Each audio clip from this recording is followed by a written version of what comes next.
stick your nose in there, it's going to be a big crash. Oh, we have Ray and Cheever into the wall, and Beechler spins, and Dare hard into the wall.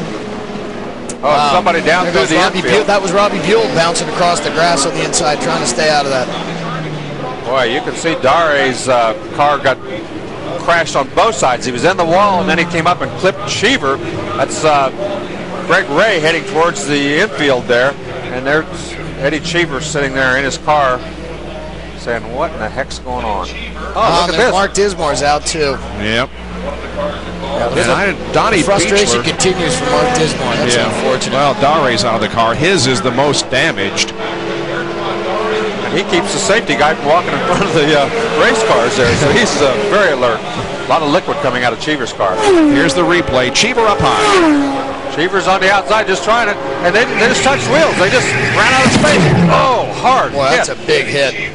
And look at Dare. Went up over the wheel. Wow. Holy cow. Looked like Dare and Dismore came together, and all of a sudden Dare was airborne. I think Dismore saw the crash, got out of it. Dare didn't see it, and almost got upside down. Man, oh man. Again, side by side, one of those things where nobody gained just a little bit, and they both just touched wheels. They went up into, that wasn't a hard hit. Wow. Dare is the one that had the hard hit, upside down and hard into that outside fence. Boy, he went for a ride. That's a scary moment, because as a driver then you have no control of what the car is doing, obviously, and that's scary. And that was Al Unser Jr. He was also involved in that. Right here you see both of those guys hitting the outside fence. Unser got into the back of Beechler. That's how Unser got involved. That's what spun Beechler when Unser hit him. Look at that.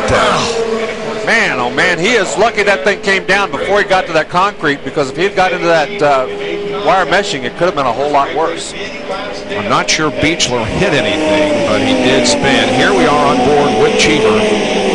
Jeff Gears right there. He's about 3/4 of the way around when he and Ray just touched wheels. Ray's right front got right in front of the left rear. Now watch, there goes Dare. Yeah, and that's where the real hard hit was.